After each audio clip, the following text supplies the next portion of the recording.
acceleration. So this can be regarded as a local force balance. Because the local balance, quantities would be force per unit volume in continuum mechanics. So you can clearly see that this would be V is the body force per unit mass, right? And so Rho times that would be the body force per unit volume. So instead of mass times acceleration, we have the density times the acceleration. And this can be regarded as representing effectively the contact force per unit volume. So that is the interpretation we can give. Now the way we arrived at this was applying the Newton's second law to the body as a whole. The rate of change of momentum of the body as a whole is equal to the net forces acting on the body. And as an intermediate step, we didn't prove the stress theorem of Cauchy, which says effectively that T, this is a very important step, is equal to the normal dependence of the stress vector is resolved in this manner, and the dot product of the normal vector times the stress tensor, which is a function of the position and time only. Okay, so that is a crucial step. We didn't prove it, but we sort of assumed it, and then obtained the local form of the equation of motion.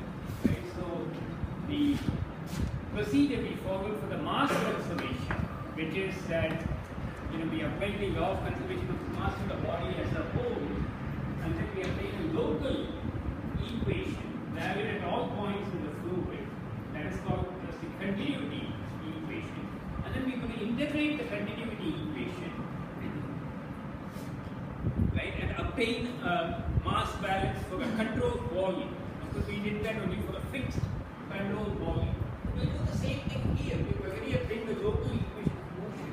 What is required left is to integrate this motion, equation of motion, around a fixed controlled volume. So before we do that, we need to get the spatial derivative. So I pointed out that this can actually be written in this way. And then I have, before we integrate this, I want to do certain simplification. And so what we will do is further write this as, so I'm going to write rho dV by dt as d by dt of rho v, for reasons that will become clear shortly, minus, so this is dO by dt times v plus rho times dV by dt. Rho times dV by dt is aggregated, so I have to subtract, right, dO by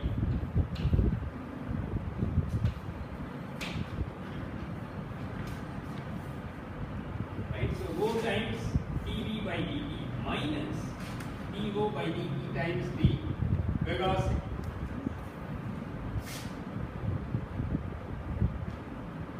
So is this step clear?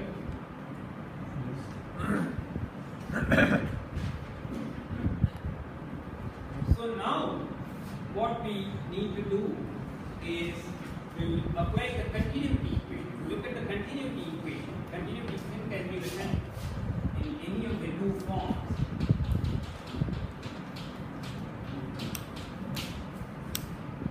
This is one form of the continuity. The other one is to write it as the substantial derivative of the density, which I am not going to use here.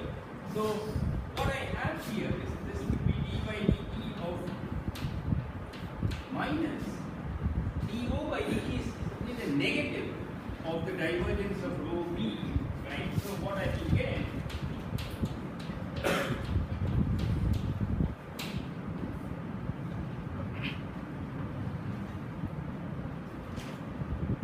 so this is a vector equation. You have to understand that d by dt of v is a vector. This is also a vector. This is a scalar, which in turn is the divergence of a vector multiplying the vector.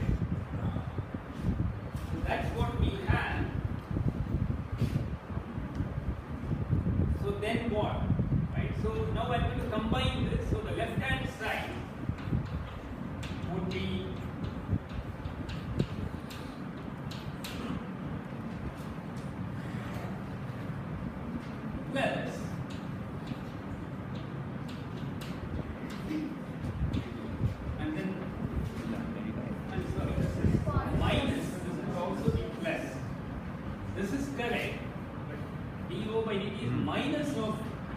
the divergence of rho times p, so that might cancel with this minus, so I get plus. So plus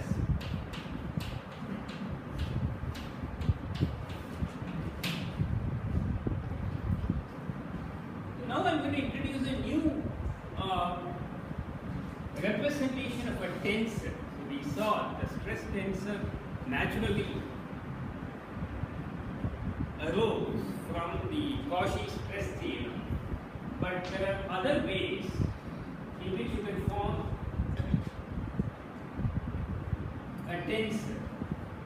That's what I'm going to introduce now, because I'm going to give you an example. For instance, the velocity we know is a vector in itself. Inherently, it's a vector. But we could also form a vector by taking the gradient of a scalar, right? That is a vector obtained from doing an operation on a scalar. In the same way, the stress tensor arose naturally during the course of the development leading to the resolution of the stress vector and its dependence on the normal. But there are other tensors that can be formed if you have introduced a new vector or a tensor operation, which is a tensor product of two vectors. We have seen the scalar product of two vectors can be written like this. It's a scalar. Now there's a vector product of two vectors, which we haven't introduced it, but you're all familiar. That's a cross product, and I will introduce shortly.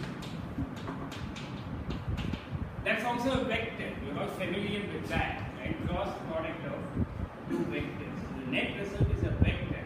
Now what I'm going to introduce is what will be called as a tensor product of two vectors, and that is represented by this in some words, but Birchwood Ledger doesn't follow this. Possibly also not Aris. So it's the same as you just place the two vectors right next to each other. That we regard as a tensor. That seems to be a more common way of representing this. So we have seen that whenever I'm going to write a vector, I typically write only the I component from which you can construct the entire vector. When I'm going to write something that is a tensor, I'll write only the ijth element. Right? So how is this operation defined? So I have to specify what is the ijth element. That is nothing but aibj. That's a tensor that is coming from two vectors. This is very simply the multiplication. This is because what I have is a 3 by 1 vector. This is also a 3 by 1 matrix effectively. What I am getting is a 3 by 3. So you can easily figure out how this is going to come about. Right? So if I, for instance, A cross B, the tensor itself is obtained. So I need a 3 by 1. So that would be A1, A2, A3, 1 by and a 1 by 3. If I do that, I get a 3 by 3. This is a way I can construct a 3 by 3 matrix from two 3 by 1 vectors. What I'm trying to point out, even though it might look a bit complicated, it is nothing that you're not already familiar with, namely the multiplication of two matrices. Here, the two matrices are, one is 3 by 1 matrix, another is a 1 by 3 matrix. It can also be regarded as a matrix. And a vector, which can be regarded as a matrix with 3 rows and 1 column. If I take a transpose of that, I will get a 1 by 3 matrix effectively. Right? If I do this, you can clearly see this is going to be a 3 by 3 matrix. The elements are like I have written here. First element would be A1, B1, then it would be A1, B2, then A1, B3, A2, B1. Now the order is very important. We know that A dot B is equal to actually B dot A. It's a scalar. So it doesn't matter how I do which one I write first. All of you could probably also know that A cross B is not equal to B cross A, but rather it is what? It's a negative, right?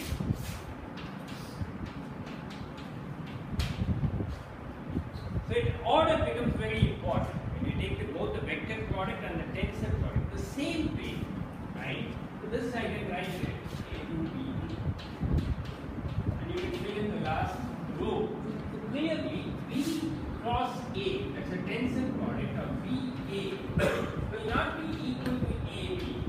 will it be equal to? It's a transpose, right? So I can write the tensor as it will be the transpose. But if both the vectors are the same, I can also form the tensor product of two vectors which are the same, A, right? A tensor product with A. Then, of course, that would be the same. It doesn't matter there which order I do it. Both of them are the same because that's what I'm going to experience here. So what this will mean is that this group of quantities, I can leave it like this and do the integration and leave the integration, but it's more physically, it is more revealing to write this in the following way. This sum of the two products, sum of the two terms, each one of which is a vector, can be written or can be shown to be the divergence of the tensor which is given by rho times B times B.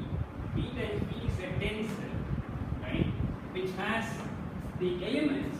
So when A is equal to B, this is the example. So repeatedly we will encounter this tensor. Right? So when A is equal to B, we get that tensor. Right? So this is what we can prove. And if you look at the list of formula that has been given on the back side, you will see that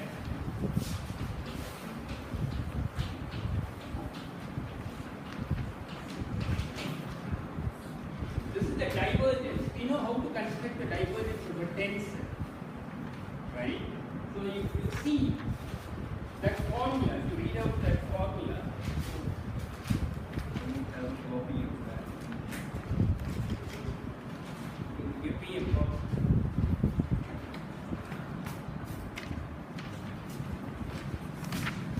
I'm now referring to, I'm referring to the first page, that is the assignment, is phi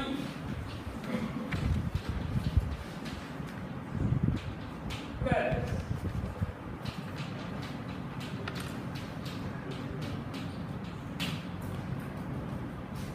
this is something you have to prove for two vectors A and B which are different, right? But if I now apply this to the case where phi equal to rho, A equal to B equal to B, then what would I get? Then I would get that the divergence of rho B is equal to rho times plus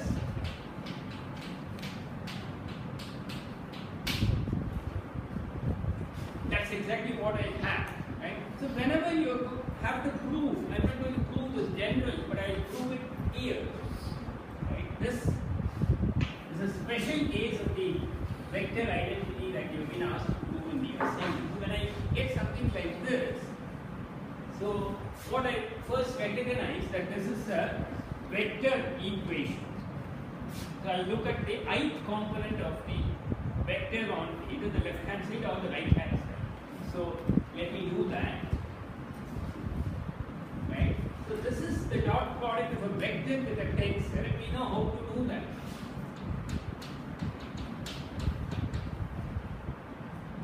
Is Aj I. Right? So that is what I will use here. So the jth element of the vector, which is rho Bj, times the jth element of the tensor. Now we have seen that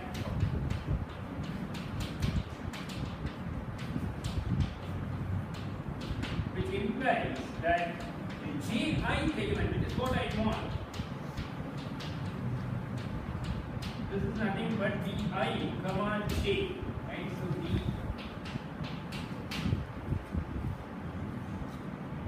that's what I have. So I'm just taking this formula, because that's first I have to recognize. First is the vector identity.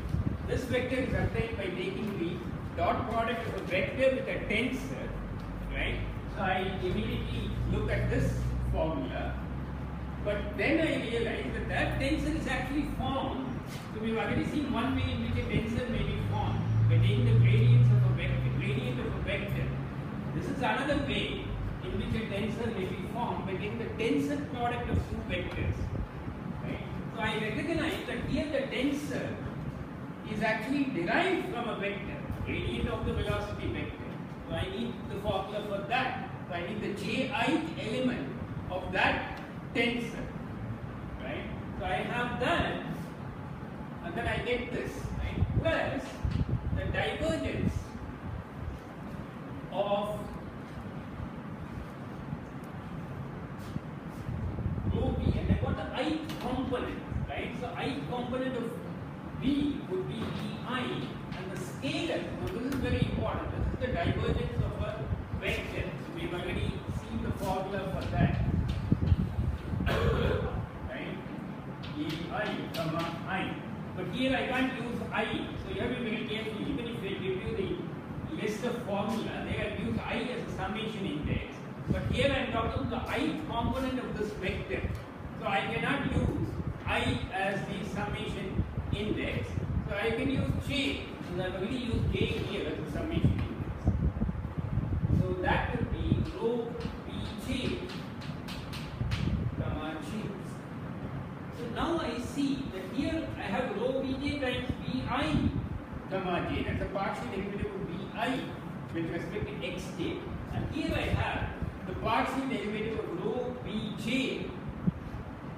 with respect to xj times vi. So this is clearly the sum of two terms.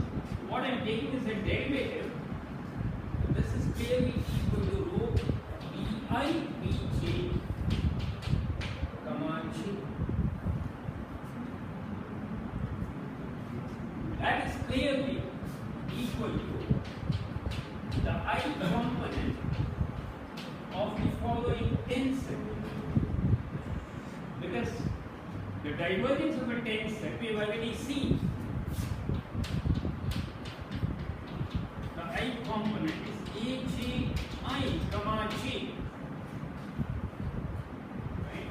So I need the ji component of the tensor. Here the ij component is equal to the ji component.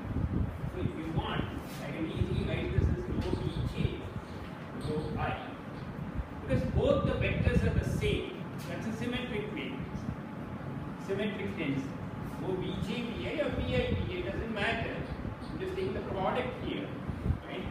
So this clearly is a ji element. Right?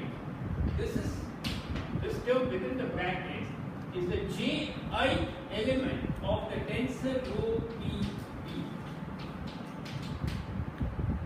That's very clear, right? Because I've seen here that the ij element of AB is aibj, so the ji element would be aj vi.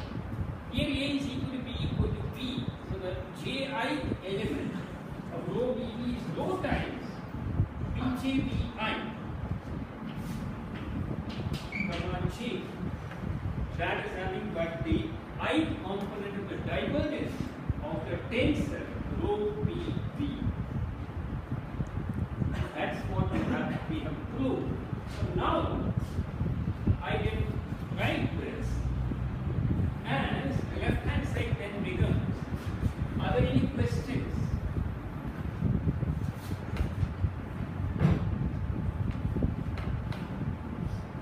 So we confused by the I's and J's. Sir? Yes. The only confusion is rho vj vi comma j. How did it transfer to translate into the rho vj vi comma j? Where? Summation of those terms. Yeah, so this is the product of terms, right? So if I want d by dxj dj, Yeah. right? So I'm able to infer this because I know what the answer is, right? So I can easily infer, but you can clearly see, even if you didn't know this, right? And I say express this in a more compact form. Clearly you can say here I have rho vj, that's not being differentiated, vi is being differentiated. Here I have rho vj being differentiated, vi is not being differentiated. Clearly coming from applying the product rule of differentiation. Right? So what I am having here, if you're confused about the comma J, look at this. Right? What is this? This can be written as dI d by dxj of rho vj plus, I can write it in any way because there are three terms. I can even write it as sum of three terms. Yeah. Right? But this is what I want here. So rho vj times d by dx of vi. Right? Now, since I have chosen to write everything in terms of the comma, using it that for the partial derivative, I now apply the comma. So that's just a notation. Vi plus di rho vj comma j plus rho vj times di comma j, which is exactly what I have.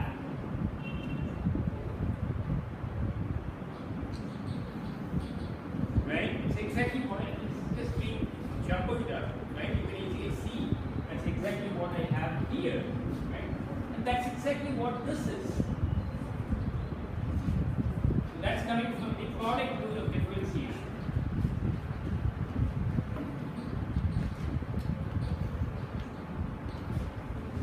Right?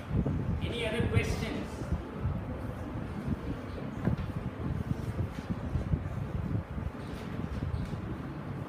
Are there any other questions? Then we can continue to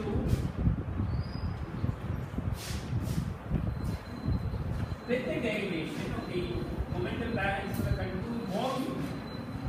So I can now plot it in a form that have d by dt.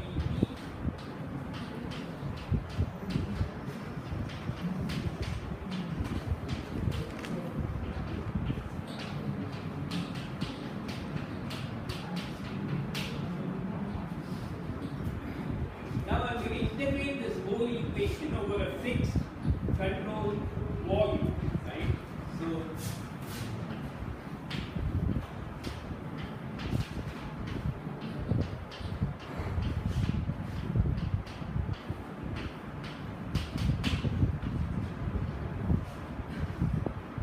this can be easily taken out because this is fixed control volume, spatial derivative.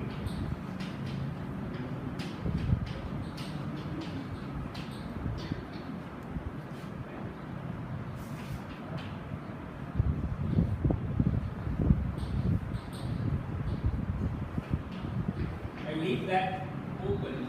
Now this can be written as, and the divergence of the stress tensor, I can go back to writing it in terms of the stress vector, right? Because we have already shown that this is coming from TDA, so I can write this as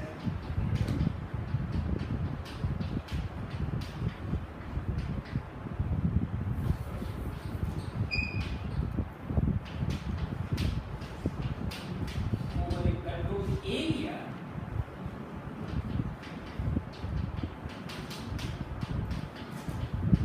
or rather over the surface bounding the control volume.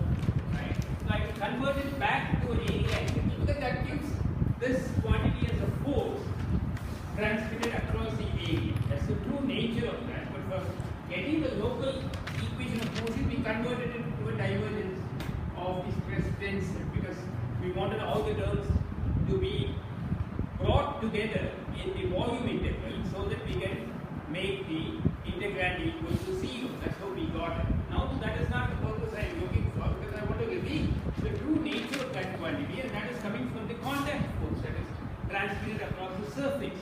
Right? Now this one, if you recall, the divergence theorem for the divergence of rho v turned out to be this.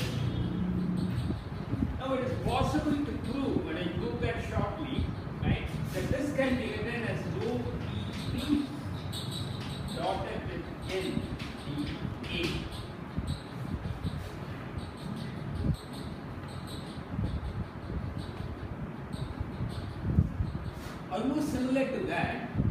can't infer it directly from this. This is a divergence of a vector giving rise to a scalar, right?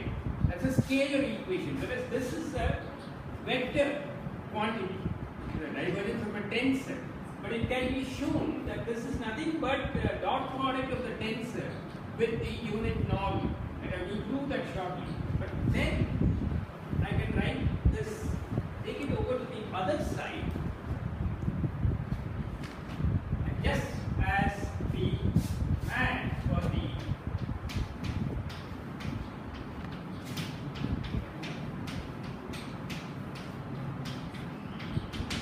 what was the interpretation we gave to the control volume mass balance? The rate of change of mass within the control volume is equal to the net efflux of mass from the control volume across the area. Negative of the net efflux, right? That gave rise to the dm by dt equal to in minus out. Now, what interpretation can you give to this quantity? Rho v dotted with n. So what interpretation you can give? So momentum flux, efflux. Momentum flux. So we saw in the case of the mass flux also. So flux, we have been talking about flux in general. So flux can be either a vector. Let's look at flux. In the case of mass, so we have a mass flux vector. But we know that the mass is a scalar. When I talk about mass flux across a certain area or out of a certain volume, I'm talking about a scalar, right? But how is a scalar obtained? By taking the dot product of the mass flux vector with the unit outward normal. So I can have a vector flux and I can have a scalar flux, which is given by that, right? Now when you come to momentum, we talk about here the momentum being transferred across the control volume. This is actually the negative of the net efflux. So this is basically the net influx of momentum. The rate at which momentum is coming in to the control volume, because dot n is always outward normal n.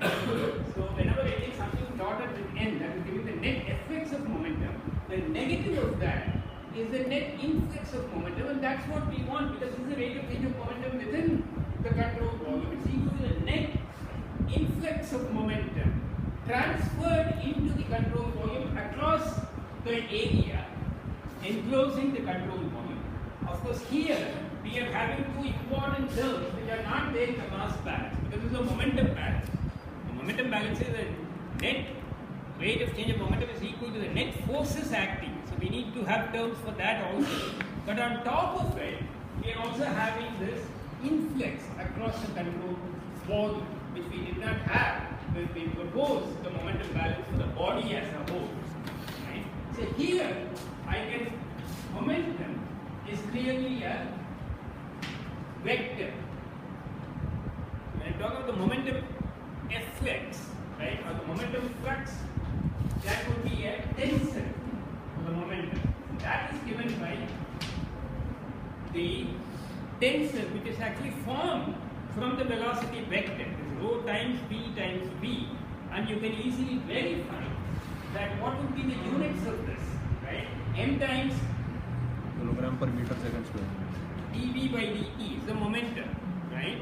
So what we have already seen, what the rho v was, right? The rho v was mass flux. So that would be mass per unit area plus time. So I have already had that. So I have mass per area per time times the velocity. Rho v is already, I know what it is, mass per unit area per time. Right? When you multiply that by v, I get mass times velocity per area per time. That is nothing but the momentum per unit area per unit time. So clearly the units of rho vv is a momentum flux. Right? But we know that the momentum is actually inherently a vector. But here that vector, the efflux of the momentum is obtained by taking the dot product of the outward normal with the momentum flux tensor. So we are going one order higher. So mass is a scalar. So to get its mass Fx, right, we need to have a mass flux vector, or we have a mass flux vector. Same thing, the momentum is a vector. So that is in turn obtained from the next higher order quantity, that's the second order tensor, right? And the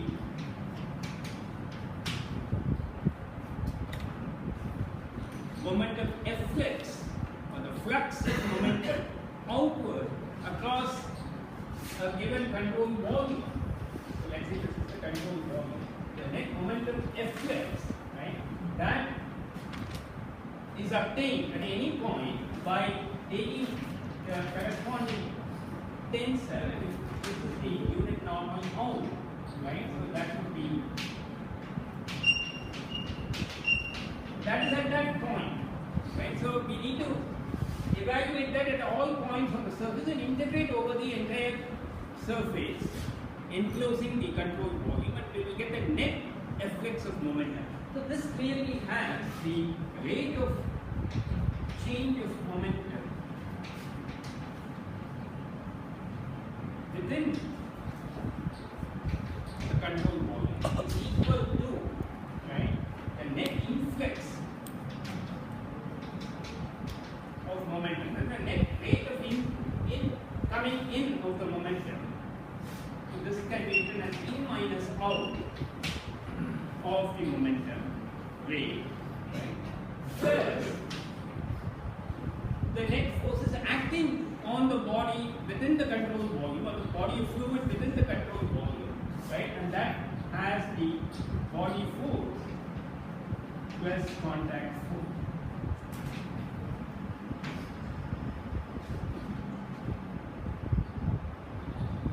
These are all the forces, because talking about the body of fluid within the control volume, the force densities have been integrated. So for the body force, I need the body force density, which would be per unit volume, and for the contact force, I need the contact force per unit area, which is nothing but the stress vector. That has also been integrated now over the control volume and the area bounding the control volume. So this is the control volume momentum balance. Are there any questions?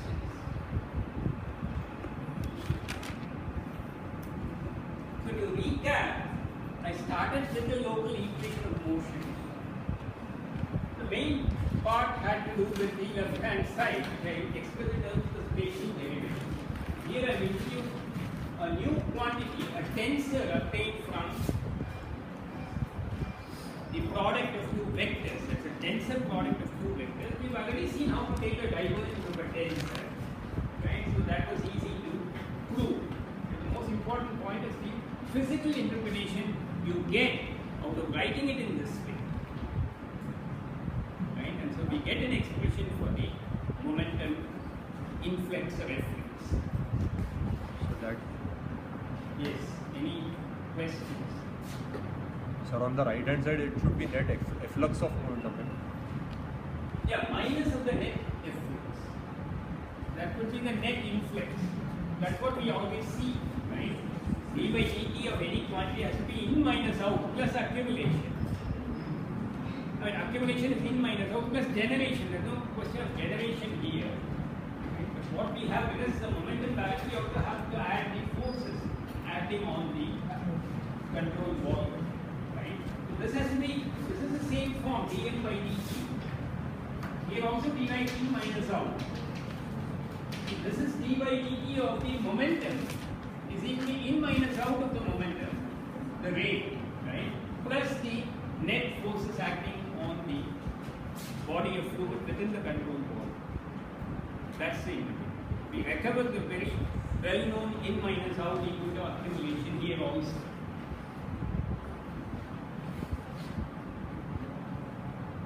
So if there are no other questions, I will now introduce the third principle, and that is the angular momentum balance. So we've got the mass balance, which leads to the continuity equation.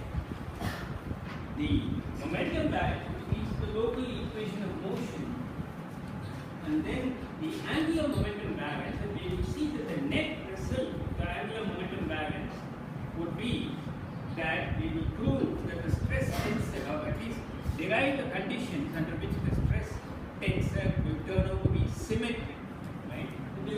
That is a bit away from where we are now, but what I want to introduce is the angular momentum balance. What is the angular momentum balance applied to the body as a whole? Right? So we've already seen how the momentum is written of a body of fluid. This is the momentum per unit volume. When it's integrated over the volume, I get the momentum of the body of fluid that I'm talking about. Now the angular momentum, right, is simply the moment of the momentum. That's probably a better way to say it rather than angular momentum. You may wonder where the angle is here. It's usually called as the moment of the momentum. Right? The moment is simply, if you want to take a moment of a force, for instance, you just around a certain point, you just take the force times the distance. But this is actually a vector product, and this is where the cross product and the vector product of two vectors comes in. So what we have here is x cross rho v.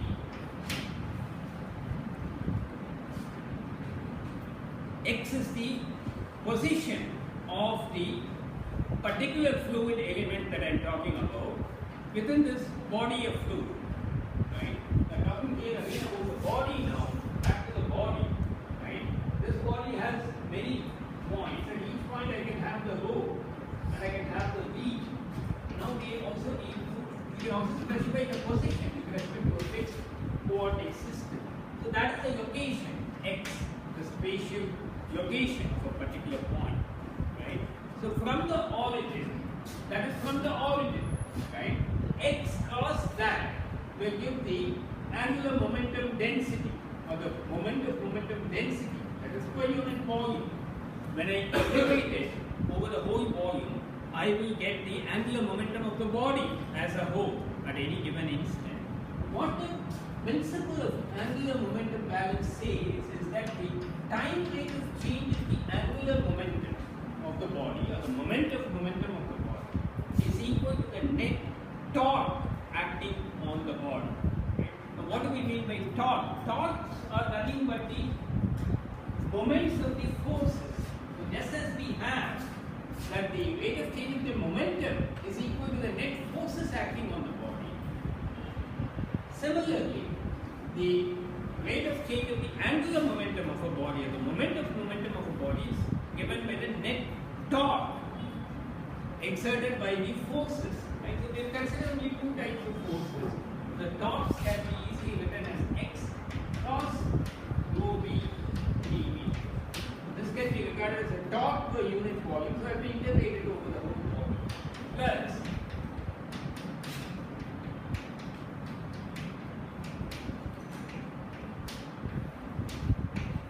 and the torque exerted by the contact forces will be an area integral. So now what is this cross product? This cross product is what we are going to now introduce. So we may just have time to introduce how to write or represent the cross product of two vectors. Now, if you recall in your high school calculus or physics, you might have also seen another way of writing the scalar dot product of two vectors, and that would be the magnitude times the cosine of the angle between the two vectors. We didn't have to use that because we are moving away from geometry to more vector algebra. Right? This is somewhat very limited view of the dot product. But however, since we know now how to calculate the dot product of two vectors, given its components with respect to a particular coordinate system, this equation is still useful in getting the angle between the two vectors. Right? So if I want the angle between the two vectors, and if I know what the two vectors are, the components are, I can easily calculate this independently. So if I know the components, I can also calculate the magnitude. So cos theta would simply be A dot B divided by the magnitude of A times the magnitude of B. This gives you a way, rather than depending on the geometry, to analytically calculate the angle between two vectors. So this is the advantage of representing vectors with respect to a fixed coordinate system, rather than just having a pointed arrow, right? And then look at the geometry. So the same way, the cross product of two vectors would be given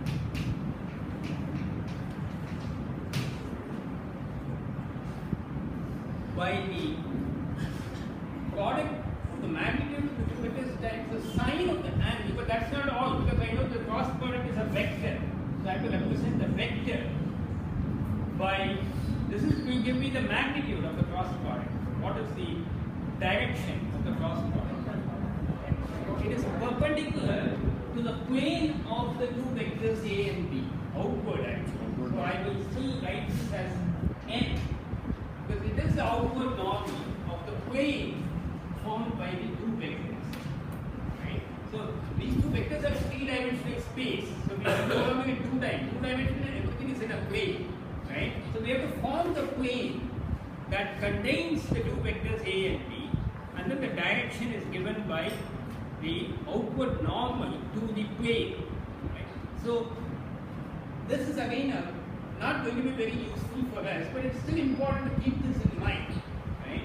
But however, the way I'm going to write, because we are always going to express in terms of the components. In terms of the components, this is now given by epsilon ijk.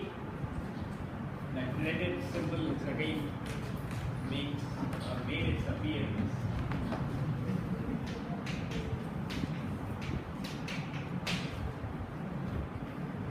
It's a very compact way of writing it, because we also want the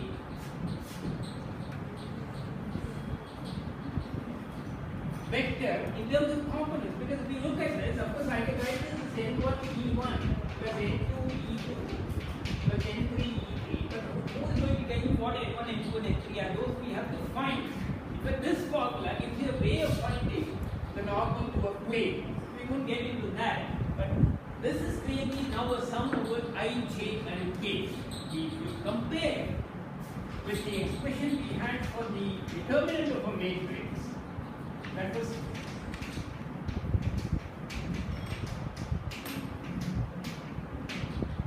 this has a very similar form. Rather, I can probably put this I here. That's a vector, right? I can put this here, multiplied by the I unit vector, right? If you look at this, this corresponds to this, this corresponds to this, this corresponds to this. Now what is this? A1i is the ith element in the first row. A2j is the jth element, corresponds to jth column in the second row. A3k corresponds to the element in the kth column of the third row. So we can easily convince, or you can convince yourself, that this can be written as the determinant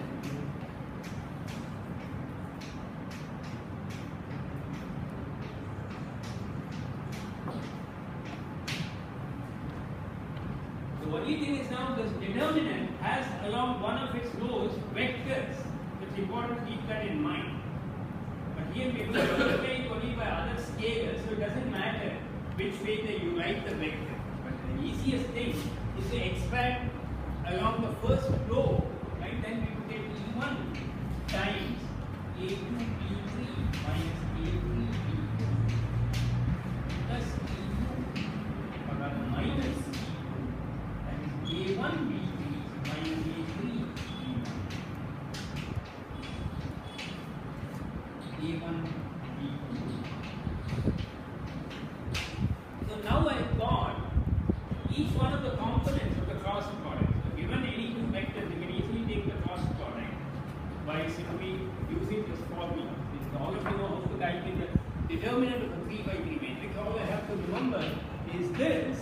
So this formula is also important to remember, because that's what will help in the manipulation of the vectors when they appear in a particular equation. So we take this up in tomorrow's, or rather Thursday's class, when we also start solving the assignment sheet. Right? You can already start doing that, giving it a shot, but we predominantly take over solving the assignment sheet once I've introduced you to this equation a bit more clear.